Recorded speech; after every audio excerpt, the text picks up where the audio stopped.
Hi friends, in this video I am going to solve one interesting SAT problem step by step for you.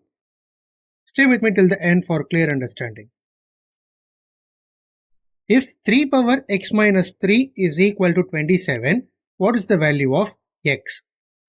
Now we have given 3 power x minus 3 is equal to 27. Now we have to change the right hand side value in terms of 3 power x in order to equate the bases and simply switch on to the powers. So 27 can be changed as 3 power 3. Therefore the entire equation changes as 3 power x minus 3 is equal to 3 power 3. Now the bases are same. So we are going to equate the powers. X minus 3 is equal to 3. Therefore the value of x is 6. Hence the solution. If you have any doubts, comment down in the comment section and do subscribe my channel for more interesting math problems. Thank you friends, we will meet in a new video.